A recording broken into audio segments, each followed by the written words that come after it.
Basi alitoa katika matunda yake akala, akampa na mmewe, naye akala.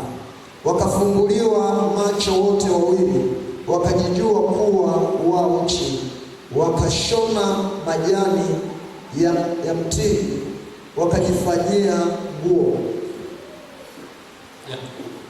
Ishatoa hapo. Kwa unaweza kaona sasa hapa shetani akahamishia vita duniani kwa wanadamu. Sasa huyu huko mbinguni malaika alikuwa ameshatoa onyo. Anatoa onyo kwa wanadamu tuwe macho. Kwa sababu yule mshtaki wetu Ibilisi na shetani amekuja kwetu. Sasa tunapaswa kuwa macho kwa nini? Mkristo unakuwa macho kwa maombi. Bila maombi huwezi kushinda shetani. Kwa hiyo unapokuwa kwa macho ni uwe ni mtu wa maombi. Maombi ndio vita. Yaani kama ni mtu wa maombi ni kama moto. Yaani unachukua ile nafsi ya Mungu na kama yaani Mungu ni moto ulao. Kwa hiyo ulikuwa ni mtu wa maombi, wewe ni moto ulao. Kwa sasa Biblia inatusisitiza tuwe macho. Tuwe ni watu wa kukesha. Kitu hicho huyu Petro pia katika waraka wake wa kwanza alizungumza kitu kama hicho. Petro wa kwanza mstari wa 5 mstari wa 8 hata usoma akatusisitiza pia, anawasisitiza watu wawe macho, wawe watu wa kukesha, kwa sababu shetani yeye anatuwinda usiku na mchana, anatafuta mtu ili amle na mmeze. Shetani yeye anahaji kwa mtu bila kuwa na shabaha tatu. Ana shabaha katika ile Yohana 10:10 anasema mwivi haji bali ili aibe na kuchinja na kuangamiza kabisa. Kwa hiyo shetani muda wote anaweza kaja kwako akifanya mtu mzuri, lakini lengo lake ni kukuharibu.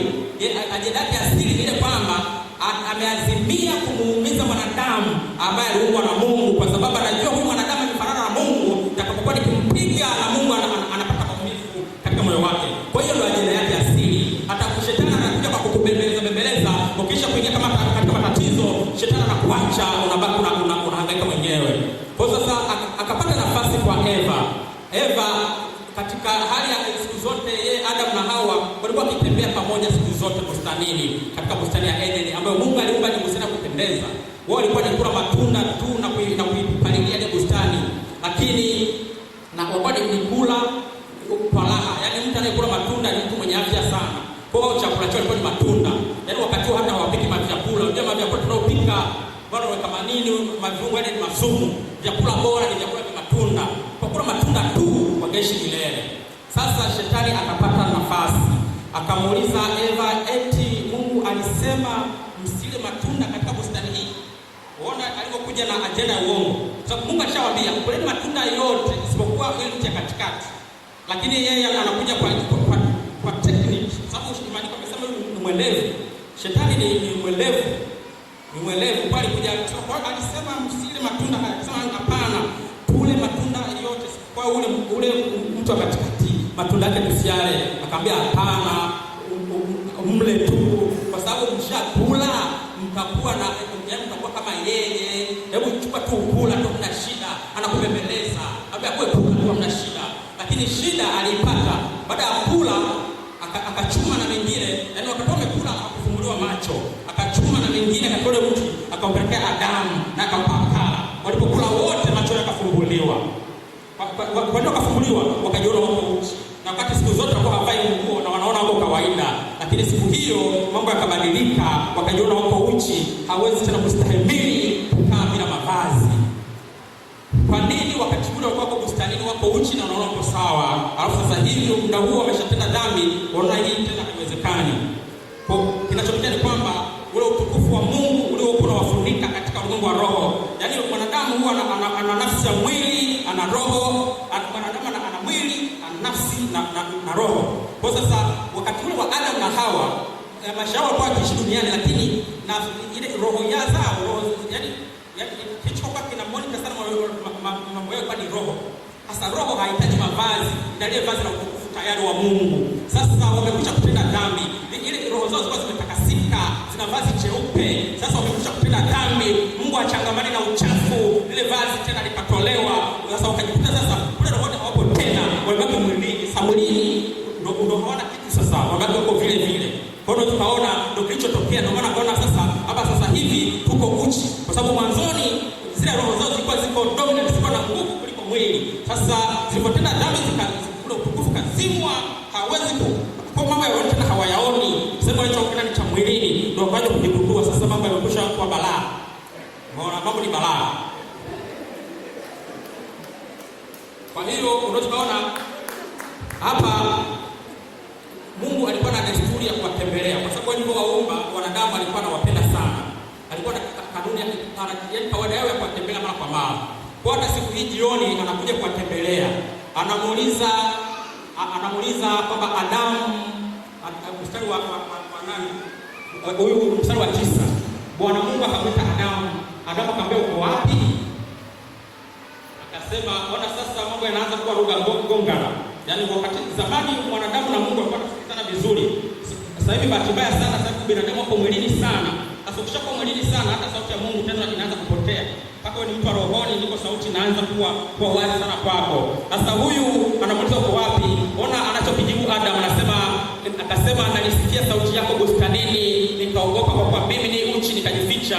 Yeye hakumuuliza kwa nini hujavaa nguo, hakumuuliza kwa nini ukajificha. Yeye alimuuliza tu uko wapi? Akataka mueleze niko sehemu fulani, lakini yeye akasema najiona niko uchi. Uko wapi? Na najiona niko uchi. Halikuwa swala ambalo kwamba ameulizwa kwamba baada ya dhambi mambo ruga gonga na inaanza kutokea katika bustani ya Edeni, mambo yamekwisha kuvurugika, utukufu wa Mungu tena haupo, mambo yameharibika. Na bahati mbaya sana hawakupata hata muda wa kufanya toba. Yaani baada ya kufanya toba wanaanza kurushana mpira. Huyu mwanamke ndo amesababishia. Mwanamke anasema huyu nyoka. Yaani hakuna hata miongoni mwao hata mmoja alisema tunaomba utusamehe. Kwa sasa dhambi ikaingia. Kwa mara ya kwanza pia shetani akahamisha mapambano yale ambayo alishinda mbinguni akayaleta duniani kwa wanadamu. Kwa mara ya kwanza akapata mlango wa kuingia kupitia Hawa. Dhambi na pamoja na matatizo mengi duniani yakaanza kutokea wakati huo. Kwa hiyo ukienda tena shetani aliendelea akaenda kupandikiza wivu. Roho ya wivu ikaendelea. Unaweza wakati huo baada ya kutolewa bustanini akamzaa Kaini. Akaenda kuishi bustanini akamzaa Abeli. Sasa Abeli na Kaini mmoja huyo Abeli alikuwa ni mfugaji, huyu Kaini alikuwa ni mkulima. Siku moja wanaazimia kwamba kumtolee dhabihu Mungu. Walipotoa dhabihu kwa Bwana, sadaka ile ya Abeli ikapokelewa mbele za Bwana ikafanyika manukato, lakini sadaka ya Kaini Mungu hakuipendezwa nayo. Sasa huku Kaini badala naye afikirie kwamba na mimi hebu ngoja nijitahidi na mimi zawadi sadaka nzuri ambayo Mungu ataipenda, yeye wivu kamwaka. Kwa nini huyu yeye imepokelewa ya kwamba hajapokelewa?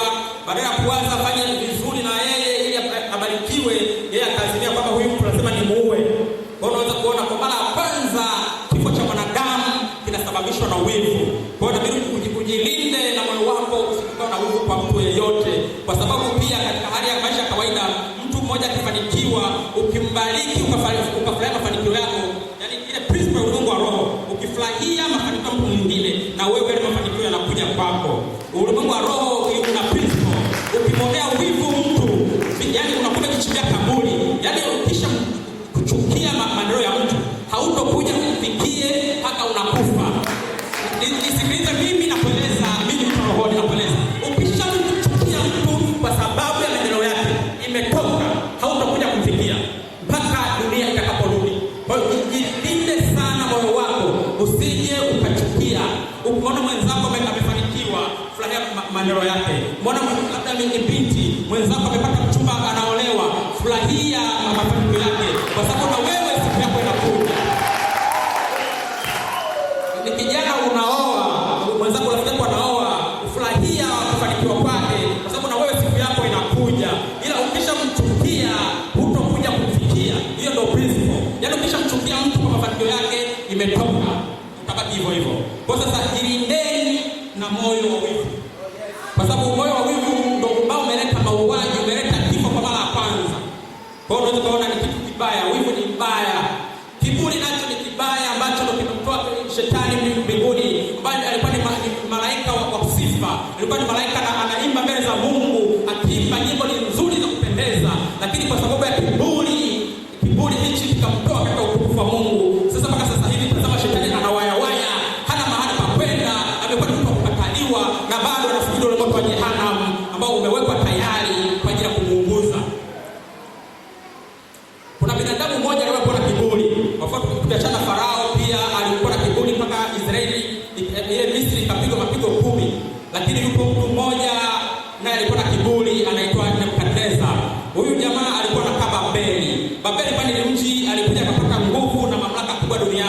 Mamlaka ya Babeli ilikuwa na nguvu sana dunia nzima, na Mungu alifanya vile makusudi ili kwamba wakati fulani wana wa Israeli walimwacha Bwana, akaazimia au watu wangu ambao wameniacha lazima wapeleke utumwani kwa kuwa wameniasi mimi, wanaabudu miungu mingine.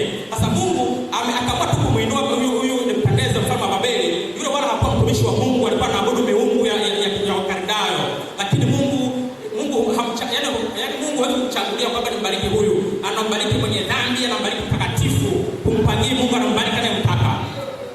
Kwa hiyo akaamua kumbariki Nebukadneza, akampa nguvu sana, akawa na nguvu, akaitawala dunia yote. Fikiria huyu Nebukadneza alienda akafanya mateka katika nchi ya Israeli, akaiteka nchi yote. Yaani fikiria kama jitu lije Tanzania lituteke wote, labda tupeke Sudan Kusini wote kwa mateka.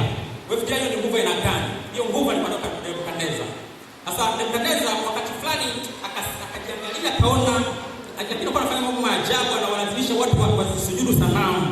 Akawa na nguvu sana. Siku moja akasema, hivi kwa nguvu zangu nilizonazo na ufalme wangu huu, ni ufalme gani utaweza tena kunishinda? Kwa sababu wakati huo amekwisha kuyapiga mafalme mengi, falme za Kushi, falme za Tiro, falme mbalimbali, ameenda na Israeli amesambaratisha, kila mahali amepiga, dunia nzima inamtii yeye.